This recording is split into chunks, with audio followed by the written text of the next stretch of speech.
want to thank today's event supporters. I don't know if you can see the whole screen behind me. I'm not on camera, so I can't see that, but these are our supporters. We have Bristol Myers Squibb. We have Mallinckrodt. We have Biogen, and we have Genentech. And virtually, let's give them a round of applause, all right? They did a great job in allowing us to be able to do this, and so we want to recognize them for what they are doing. Paul Pelland is our next speaker, and before I give you his briefing of himself, I want to let you know that Paul did not know what a virtual program was. Paul did not know that we wanted him to speak from New Hampshire, and instead, after having he had major surgery in his eye, all right, last week, and he didn't know that I did not want him to come to Florida, and instead, 2 days ago, he set out and rode his motorcycle from New Hampshire to where we are in Florida. So I have to thank him for that as well. Now, it's my pleasure to introduce Paul Pelland. He's a former top 10 motorcycle endurance competitor from New Hampshire who now travels the country raising awareness and funds for multiple sclerosis. His goal is to document riding 1 million miles while sharing his inspirational story at MS and motorsport events. You can subscribe to LongHaulPaul, one word, no spaces, on YouTube, Facebook, and Instagram. Despite having multiple sclerosis himself, in the last 7 years, he's ridden his bike over 450,000 miles. He's set 3 world records. He has raised over $220,000 during his time out there for the MS charities. Let's now welcome Paul Pelland. Way to go, Paul. That's for you.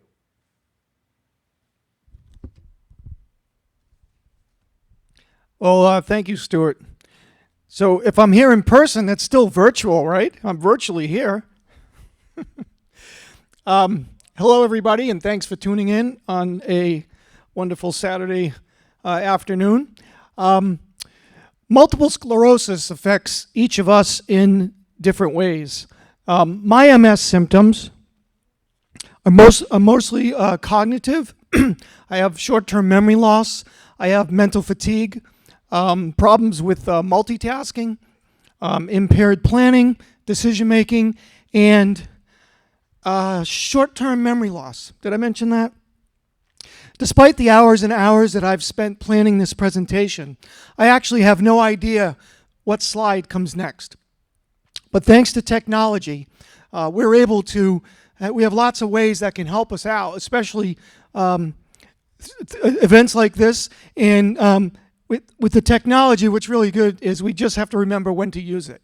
I also experience some numbness, tingling, burning sensations, and I have a bunch of different health and strength issues.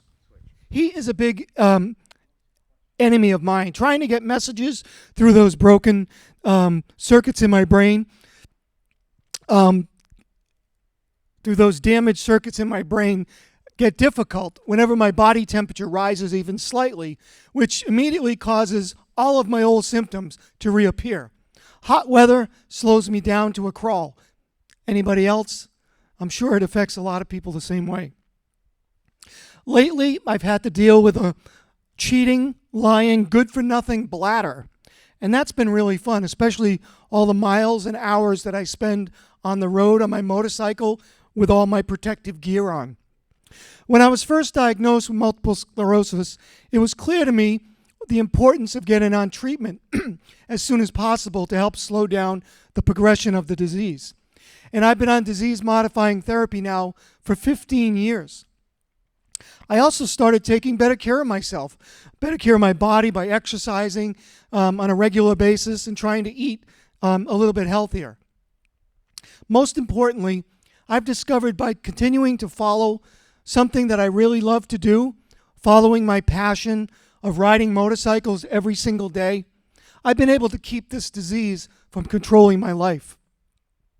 Please remember, MS is not who we are. If you look up MS in the dictionary, I guarantee you'll not see my picture. So let's try not to make your picture show up there either, okay? Before getting diagnosed, I was a top long-distance motorcycle competitor. and I rode in some of the toughest motorcycle endurance competitions in the country.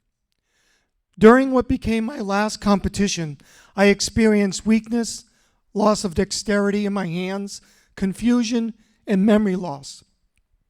I retired from competing, and I pretty much gave up riding motorcycles altogether. I tossed away my dreams, my plans for the future. I sold my small business, and I prepared for the absolute worst. Well, it never came, so I stopped waiting for it. It's actually 8 years ago now, is when I realized that although I could never compete in motorcycle endurance competitions again because of my symptoms, I could still ride a motorcycle long distances across the country, and that I'd thrown in the towel a bit too early on a sport that I really loved. Within a few months, I recalculated my entire life's road, and I'm now on a fascinating adventure, riding every day possible, following my passion while trying to help others recalculate their roads as well. The story that I'd like to share with you today is real, but the names, the dates, and locations have been changed to protect the innocent. Almost 20 years ago, back in 2001, I was not yet experiencing any symptoms of multiple sclerosis, but I rode a motorcycle that certainly did. Lemons and Long Shots is the story of my experiences entering the granddaddy of all endurance competitions called the Iron Butt Rally. It took me over a decade to realize how entering the world's toughest motorcycle competition on the world's most unreliable motorcycle ever built was frightfully similar to everyday challenges brought on by the unpredictable symptoms of multiple sclerosis. However, this adventure also taught me there's nothing MS can stop me or you from attempting. We just might have to work a bit smarter and push a little bit harder, but we can accomplish amazing things when we put our heart and our soul into it. Although the story I'm going to tell is about a motorcycle competition, I hope you soon realize that the motorcycle represents MS and all of its nasty symptoms. The event that I'm riding in, the competition, it represents daily life, just going about our day. And the rider in the story, who happens to be me, could easily be any one of you out there today. I don't know if anyone's heard of the Iron Butt Rally, but more people have actually been in space than have actually finished the Iron Butt Rally. It's called the world's toughest motorcycle competition. It's held every other year. It's 11 days long, and the riders will average about 11,000 miles. Now, points are accumulated by reaching checkpoints after visiting optional bonuses that are picked from hundreds of possibilities. It's not a race. It's like a scavenger hunt on steroids. A drawing is held and to determine which riders get in from thousands of entries. I had known that a few select spots were held for old, antiques, or oddball motorcycles. So when my name wasn't drawn for the 2001 event, I sent a letter to the organizers begging to ride the biggest piece of junk motorcycle ever built, if they would just let me in the rally. I told them I would ride a Russian-made motorcycle called a Ural. And knowing how poorly made and unreliable the bike was, the organizers of the event first replied they thought I was being an idiot, but that they would accept my entry and allow me to ride in the Iron Butt Rally. Now, at this point, not only did I not own a Ural motorcycle, I had never even seen one in person. I excitedly wrote the bike's manufacturer to see if they wanted to sponsor me. The company responded, "Sorry, Paul, But nobody here in our office actually thinks our bike could even finish the rally. Talk about a red flag. So anyway, I found and bought a used Ural on my own. I hot rodded the engine, and I entered it in a smaller rally to kind of test it out. About halfway through the event, the motor decided to weld itself useless. As the big event was getting closer, I begged Ural America for help. And this time, the factory answered in a big way. Ural America agreed to officially sponsor me in the Iron Butt Rally, but I just couldn't tell anyone. They delivered this very secret weapon a few weeks before the 2001 Iron Butt Rally was to start. I was going to be riding the first Ural motorcycle registered in the United States with a new, redesigned, more powerful engine. I had to sign all these non-disclosure agreements because the new engine, which was the first change in design since Moses rode one to the edge of the Red Sea, this was a big secret. The 2001 rally started and finished in Alabama with 3 checkpoints: California, Washington, and Maine. On a map, it was just the base route looked like just a big giant triangle or rectangle. How hard could it be, I thought. At the Ramada Inn in Huntsville, Alabama, the motorcycle people have taken over, and not just any motorcycle people. Hello, everyone. I'm Dave Despain. Welcome to Bike Week. Let me show you some motorcycles here. I am riding a 2001 Ural. How do other people react when they hear that news? Well, I get quite a bit of ribbing, but I give it right back so I can take it. And I've put a lot of miles on Urals, and things go wrong. I know what to do to fix it, and I have every intention of finishing the rally. So, yeah, I was laughed at nationally for my choice of motorcycle. And some riders, some of the riders that were entered in the event, they were actually upset that I was wasting a coveted spot that a real rider with a chance of even finishing could have had.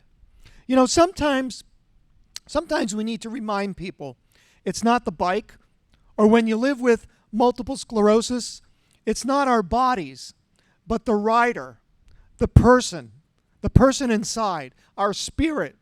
That is what is going to power us and propel us over the finish line. My motorcycle was well prepared.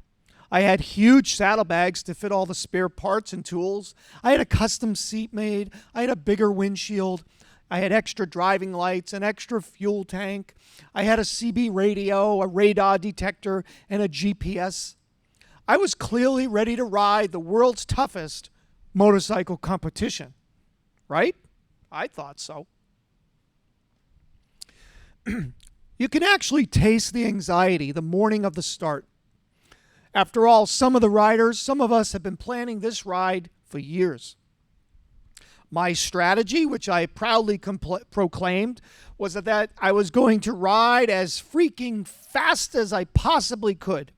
So when I broke down, I would have twice as much time to fix my bike. I was the only one who thought I had any chance to reach even the first checkpoint.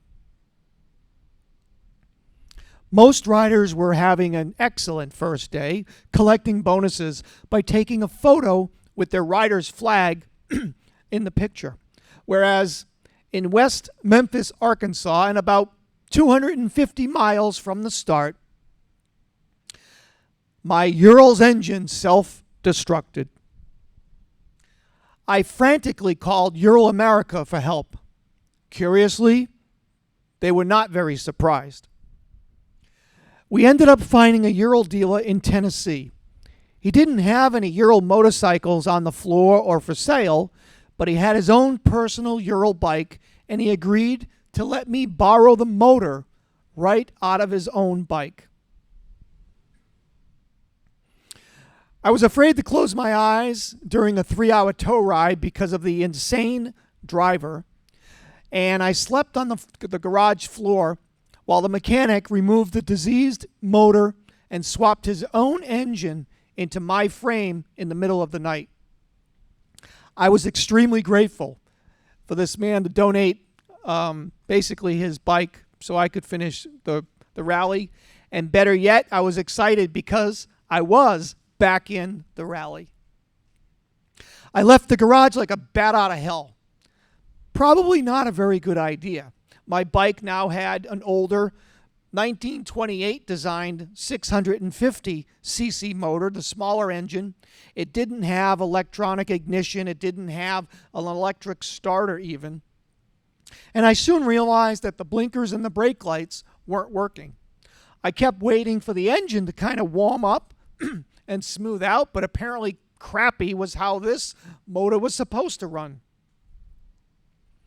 I stopped to check on the rear lights, and after I took a short rest break, the engine refused to start.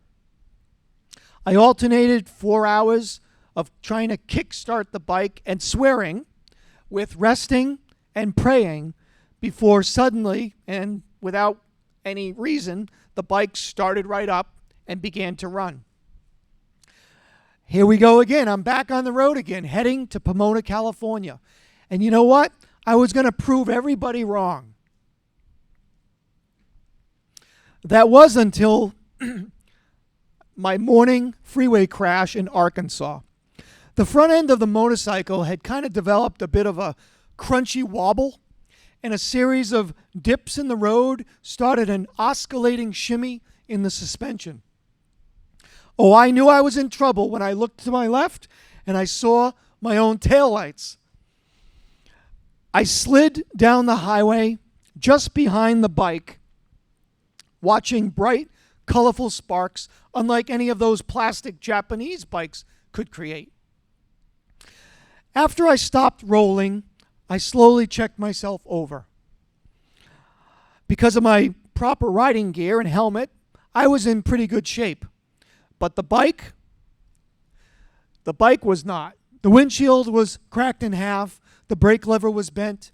Both of the air cleaners were nowhere to be found. The handlebar grips had been ground down. There was a 3-inch hole in the side of the engine, which leaked oil all over the road. There was damage to the saddlebags, the blinkers, and the driving lights. What a mess. I had made it through a blown engine, a scary tow ride, an engine transplant, electrical problems, 4 hours of just trying to start the bike, and now a crash. It was really hard to believe. It was just 24 hours since the 11-day rally first began. I was exhausted, bruised, embarrassed, and pissed off that this piece of crap machine couldn't even roll in a straight line without falling apart. Now, maybe it's just me, but I wonder if anybody out there is starting to think that, or see how my adventure on this motorcycle, or misadventure, is starting to sound a little bit like life with MS, the unpredictable. Well, I had given it all I had, but my iron butt rally was over. After I explained what had happened to the Arkansas State Trooper who had showed up, he asked me what I was going to do about it. And I said, "What? What are you talking about?" And he says, "Well, why don't you see if you can patch it up and continue?" I tell you what, the thought had not occurred to me that that was a possibility. So I got out my JB Weld epoxy, my duct tape, and the officer patiently waited while I made repairs. I told him that I needed some oil because the engine had drained all the oil onto the road. So he went back to his patrol car to see if maybe a service truck could bring us some oil up on the highway. But when he returned, he said that they wanted too much money. And I tried to explain to him, I don't care how much it costs. If I can get back on the road, it's worth it. He said, no, don't worry. He said he called his wife at home, and his wife was going to meet us up on the highway with 2 quarts of the correct type of oil for my bike. As I travel the country, I've benefited from the generosity of strangers just like this many, many times. The officer's encouragement for me to continue and his wife's selfless act of kindness is not as rare as the world would make us believe. Asking for help is not a sign of weakness, but a sign of strength. Please do not be afraid to ask others for help when your MS causes you to stumble or crash. So anyway, I rode to the first exit to check myself over, make sure I was okay, and honestly to change my underwear. I called into rally headquarters to say I wasn't quitting. And the Day 2's official rally headlines read, Team Lazarus rides again. Tuesday afternoon, I was experiencing an intermittent problem. The engine would suddenly lose power. But when I leaned over to try to figure out what was going on, it would suddenly run well again. It took me 3 or 4 times before I finally realized that my pant leg was getting sucked into one of the open carburetors that had lost its air cleaner. Sort of reminds me of how quick we are to always blame MS for every ache and pain that we experience, right? I do it all the time. My eye? Oh yeah, that was MS. Wink, wink. Early the next morning, somewhere in New Mexico, the headlight, once as bright as a lit cigarette, began to get dimmer and dimmer. I pulled off the highway and began checking over the wiring and connections. I found a broken wire in the alternator. And I wasn't worried because I was carrying a spare. Well, unfortunately, the spare was for the newer motor, and it didn't fit this particular engine. It did fit, however, in the nearest dumpster. After a few dents in the tank, some cursing, and an act of contrition, I was able to repair the alternator. I had to push start the bike, but I finally did get it to run. Things were going fairly normal again until Wednesday afternoon. I was 150 miles and 5 hours before being time barred at the first checkpoint. I was in the desert and it was 110 degrees. My bike has MS, remember, so it hates the heat. Well, one of the 2 cylinders calls it quits. I continued limping along at about 25 miles an hour until I reached the hill. The bike just refused to go another inch and dies. I was completely fried. The bike was totally fried. The California Highway Patrol officer who stopped was not very friendly or willing to let me fiddle with the bike on the side of the road. I didn't even bother to ask him to call his wife at home for help. And against my will, we were towed into Barstow, California. I did all I could to fix the bike, but I finally conceded I could not make the Pomona checkpoint. I had been through so much, and I was so close, but my brain was fried, I was overheated, angry, and then I became extremely depressed. I was a failure. I called into the checkpoint reporting I would not make it in time.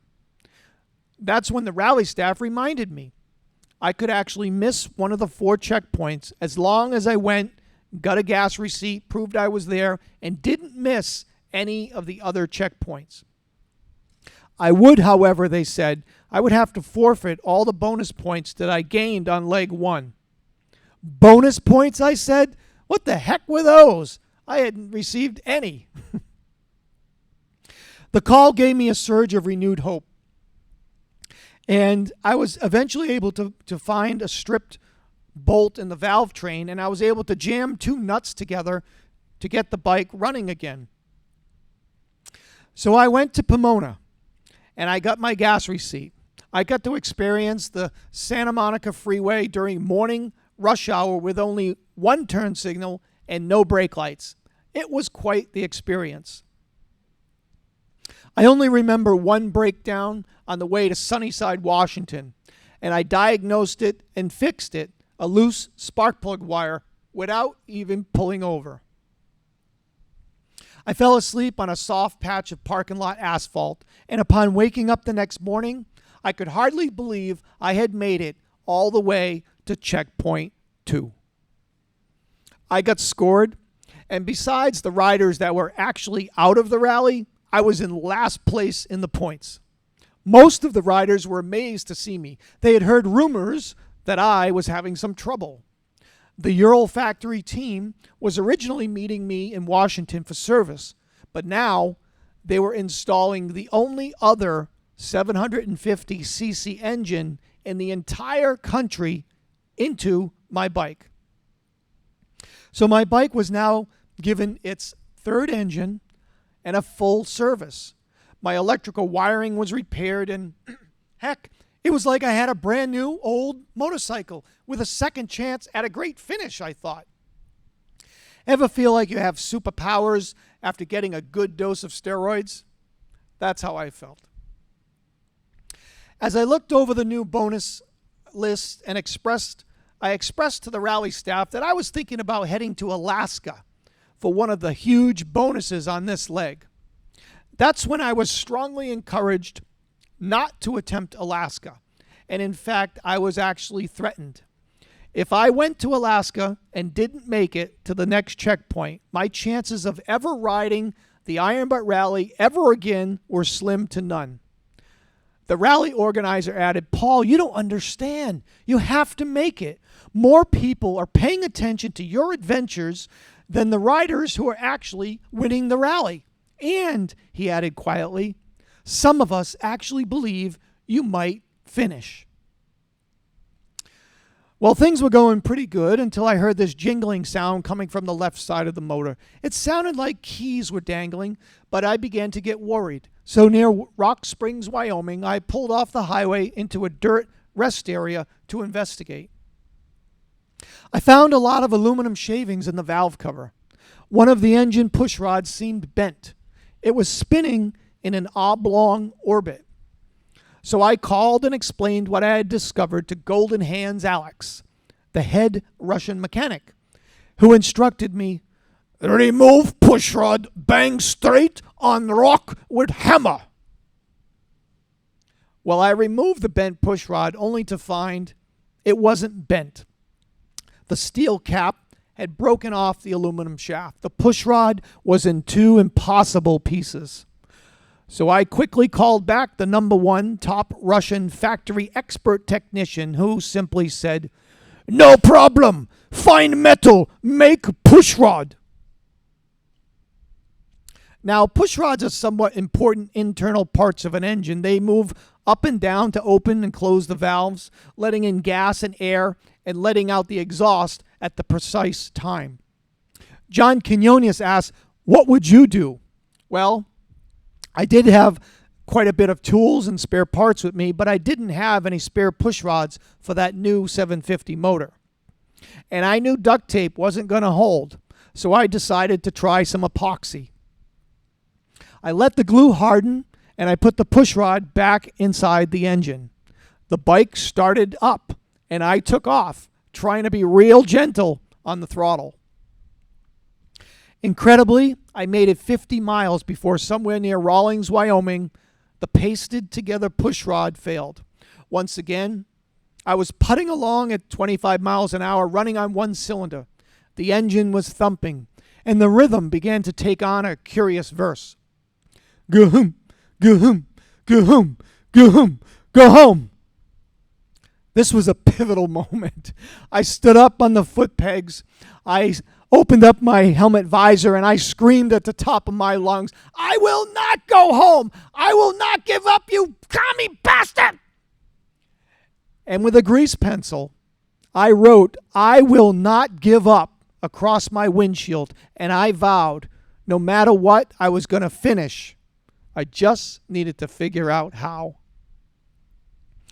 I caressed my injured donkey into Rawlins, Wyoming, where I found a hardware store and in about 5 minutes, I discovered a solution.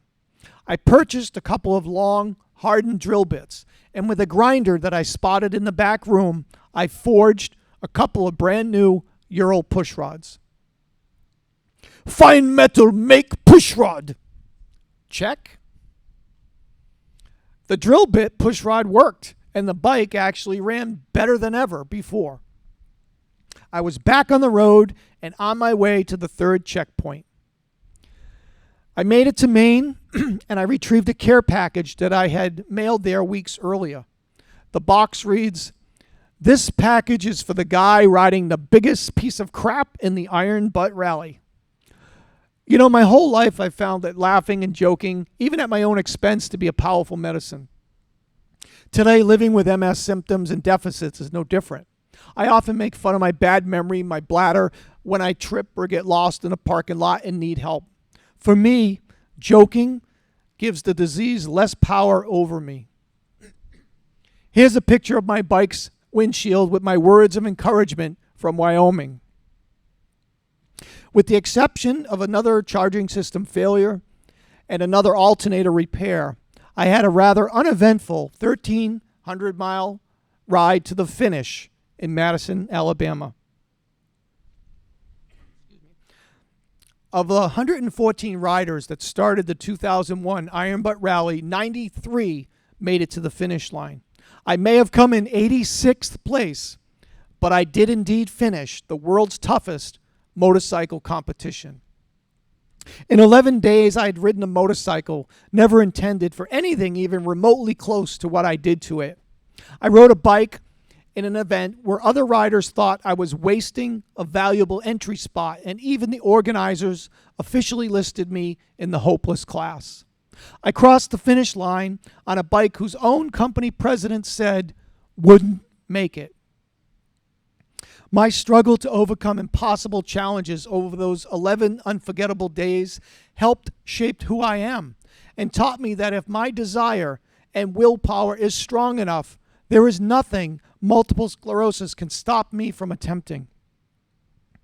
This story helps get me through those days when my symptoms seem like they are winning, or when I wake up worried about disease progression. I hope sharing my story can help you as well. Having a brain riddled with holes, having a physical or mental challenge, or riding a piece of junk motorcycle should never confine or define who we are. Please remember, you do not need to come in first place to be a winner. I know we all have different MS symptoms, and my course of the disease has been quite manageable compared to others. I don't expect anyone listening today to run out and buy a motorcycle and ride it all over creation, but I do know that some of you were passionate about something at some time, and maybe that passion was put aside after getting MS. I hope my million-mile journey for MS inspires you to return to or to find a new passion in your life and to make that passion more important than your disease. Look beyond the obstacles in the road, lean hard into the wind, and never give up on those hopes and dreams. Thank you for being a great audience, and Thank you, Paul. Thank you very much. So, Paul, just stay where you are. I'm not coming up there because we are social distancing, all right? So, masks or no masks, I definitely want to stay away from a guy that rides across the United States, okay? Do MS symptoms affect you while riding? And if so, how do you deal with them? well, they do. I believe I'm lucky to say that I don't have a lot of physical issues. So most of my MS symptoms are cognitive. So I do get lost a lot. I don't travel anywhere without 3 different GPS devices that help me with my routing. I always have a plan. I also keep everything on the motorcycle, whether it's my tools, whether it's the snacks that I carry, extra gloves. Everything that I have on the bike is always in the same spot. So I don't have to think about where I put something. Everything on every bike I've ever owned, I've kept in the same spot. So that helps with a lot with the memory problems. And again, sticking to a routine when I ride, when I travel, when I go to a hotel. I have a routine where I put my stuff, where I pick it up. That way I don't have to always be thinking about what I did with that particular item. As far as riding, the only issues I do have some weakness in my hands. And when I get overheated, so when I'm riding in the south, like Florida, and other places in the summer, I have to be very careful that I don't get overheated and start to have more issues. So paying attention to my body, paying attention to when I need to stop is important. As far as being able to hold up the bike and things like that, I've been pretty good. Again, if I get overheated, I can start to have some weakness in my legs and things like that. But it's paying attention to my body, but also finding ways to work around those things using assistive technology, keeping track of everything that I do, and keeping things in the same place. All right, one more question from me, and then we're going to switch to Jill. And that is that other than motorcycle riding, is there anything else that helps to motivate you? Well, there's thinking about riding. Keeping up with family and friends, and I've got a big family, and so wanting to be there for them and wanting to do things with them motivates me. I do a lot of work around the house when I'm not riding. I enjoy doing repairs and remodeling and stuff like that. Those things keep me busy. I find that if I don't have something to do, if I don't have a place that I'm riding to or planning a trip, I can get I can get depressed, or I can get it seems my symptoms affect me more when I'm not busy. So I do try to stay busy, and knowing that that motivates me. That motivates me to continue living my life. I was diagnosed with RRMS about 15 years ago. For the last 10 years, I have been announcing high school football and basketball games for about 8 months out of the year. In your opinion, can you tell me whether or not the stress from announcing is worse for me than the benefits of how much the announcing helps me cognitively? Well, I'm certainly not a doctor, and I don't even play one on virtual TV. But I would, that's something probably you should talk with your doctor about. If you're experiencing, if it's causing your symptoms or causing your disease to get worse, I would certainly think about it. But there are also things like exercise. When I first started exercising, I felt like, oh my God, this is killing me. I'm totally wiped out. I can't move. But then I realized that was a temporary. That was temporary, and within an hour or two, I felt better. And then the more I exercised, that kind of went away. So, but again, everybody's different.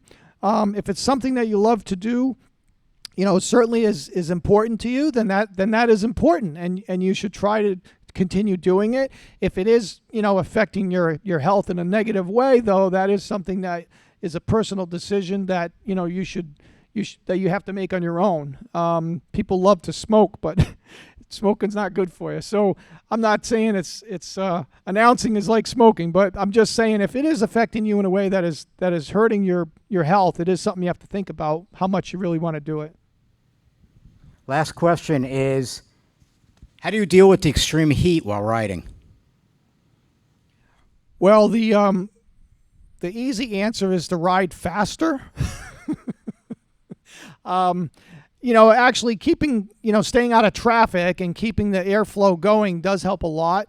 But also the gear that I use, I've done some testing on different air conditioning systems for motorcyclists, some military stuff, but also, the